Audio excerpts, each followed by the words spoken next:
weeks ago, I was scrolling through the community pet section of Craigslist.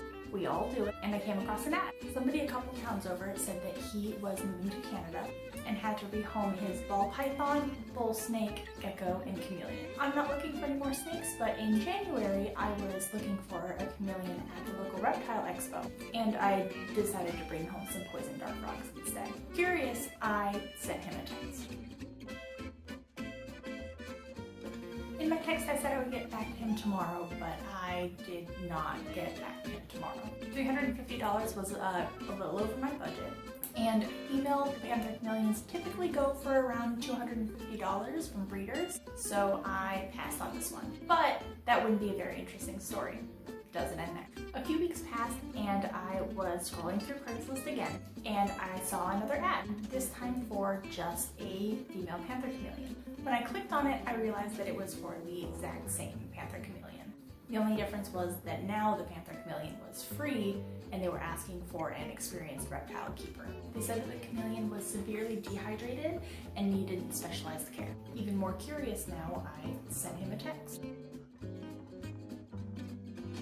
And this raised a couple of red flags. First, they had left their panther chameleon unsupervised at home for 2 weeks while on vacation. Chameleons have very specific heat and humidity requirements and eat live insects every other day, so being left alone for 2 weeks is neglect.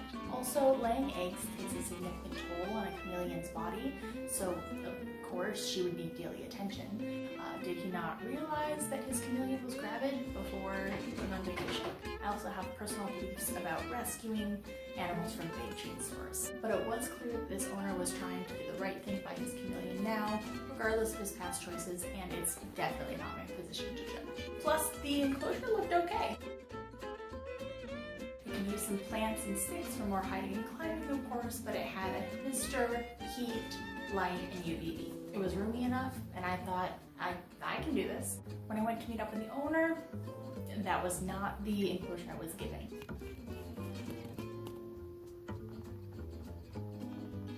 It was missing the mister, timer, and heat that had been listed in the original ad, and when I plugged in the lights and UVB, it blew the outlet out. And when I missed the enclosure, it started leaking everywhere. Not just like a small leak, it was a pool of water. He also gave me carnivore care, which is not a balanced diet for chameleons, and Nutribac, which actually works as a laxative and encourages weight loss. He had been force feeding her with a syringe twice a week instead of feeding her live insects. With all that in mind, when I picked her up, it was no surprise that she was skin and bones. Although she had a strong grip, I could see her ribs from every angle. She also had some suck shed on her head, leading me to believe that she was kept in very dry conditions instead of the 60 to 80% humidity that chameleons require. I weighed her so I could reliably track her growth, and on the first night with me, she weighed 35 grams. For reference, a healthy panther chameleon weighs between 60 and 100 grams. The next day, I went to PetSmart. I picked up the Zoomed Reptibreeze chameleon kit, which, to be honest, isn't my favorite chameleon enclosure, but it's what I could get on short notice. I didn't use most of what was included in the kit, except for the screen cage, the lights, and the branches. I got a Reptifocker to help with her humidity needs, and several kinds of insects for her to choose from. To keep costs as low as I could, I used the price matching service at the pet store, without which the total cost would have doubled. I also ordered some plants and picked up a free one to give her places to hide and also drink droplets of water. Chameleons don't drink still standing water, they just drink water off of plants, so this was extra important, especially because she was so dehydrated. The total for this free chameleon ended up being almost $200. I'm going to show you a video of her enclosure now. It definitely still needs some work. It needs more sticks, vines, foliage, but it is a massive improvement from her previous home.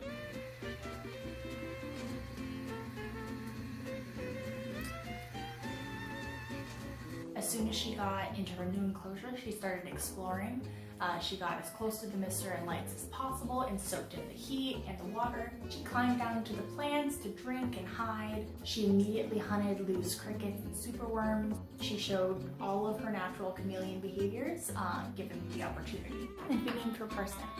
I've been talking a lot about her enclosure, and that's because environment is the #1 indicator of reptile health. If a reptile is sick, it's probably linked to poor husbandry. Obviously, it's our responsibility as keepers to treat the symptoms, but we also need to address the root cause of the issue. In this case, an unhealthy environment due to insufficient reptile care. That's why it's so important to research reptiles before you get them and make sure that you have enough money saved up should any unexpected needs arise, and ensure you have enough time to dedicate towards those needs. Reptiles especially are a lot more difficult to understand than mammals like cats and dogs because reptiles communicate and interact so differently, which is why it's extra important that we do our part because their lives are literally in our hands. It's been about 2 weeks since I first picked Person up.